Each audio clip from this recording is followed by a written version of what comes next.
Makasih triknya Om, dikit lagi aku monet 1K subscriber. Oke, saya ucapkan selamat ya buat akun atas nama @gegemadan yang sudah mencapai 1000 subscriber dan sebentar lagi monet. Jadi itu bukan trik ya. Jadi yang ada di video itu, yang kalian komentarin itu bukan trik, tapi itu merupakan sebuah kewajiban atau sebuah prosedur yang memang itu program dari YouTube, yaitu self certification program ya, atau program penilaian secara mandiri. Artinya kita itu diminta untuk menilai sendiri apakah video kita itu mengandung unsur-unsur yang dilarang oleh YouTube atau tidak gitu loh.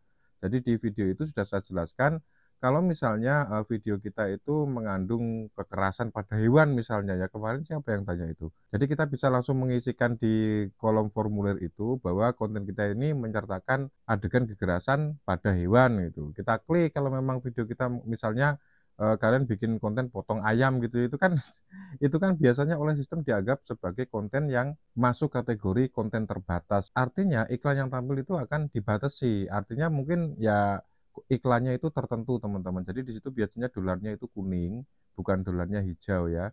Jadi ya sebisa mungkin kita hindarilah konten-konten yang seperti itu. Jadi kita bikin aja konten yang original yang sifatnya itu kalau bisa ya yang bermanfaat atau yang menghibur ataupun yang mendidik ya. Jadi itu sudah sering kali saya jelaskan di setiap video saya dan banyak sekali saya membahas tentang itu.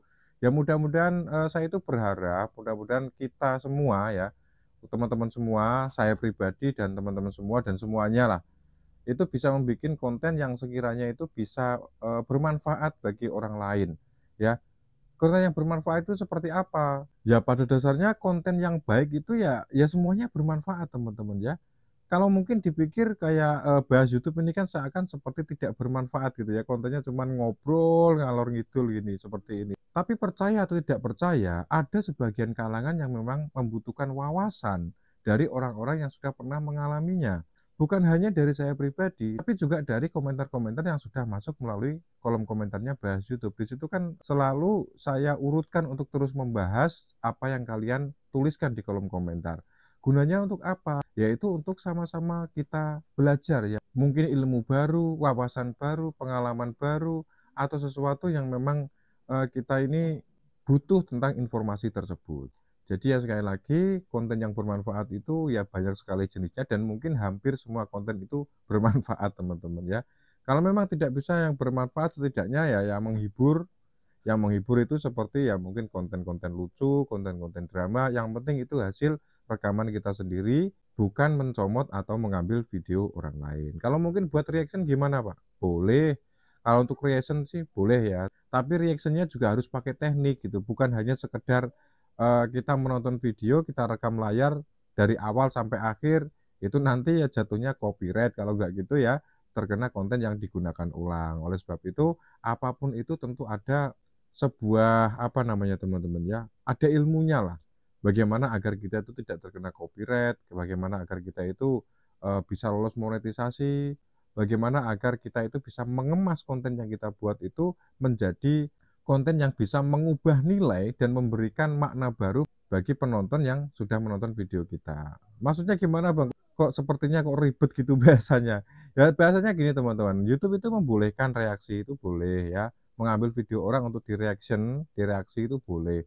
Akan tetapi kalau misalnya video yang kita reaksi itu tidak mengubah nilai atau tidak mengubah suatu makna dari yang kita review, itu nanti jatuhnya konten yang digunakan ulang ya.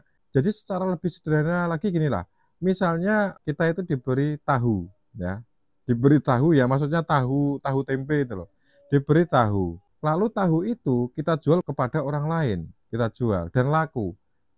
Kan namanya tetap tahu, gitu kan. Maksudnya YouTube itu nggak boleh kita mengambil, tahu dari orang atau kita diberi orang itu tahu, kita jual tahu kembali itu nggak boleh, ya. Jadi secara sederhananya mungkin seperti itu. Lah yang boleh bagaimana?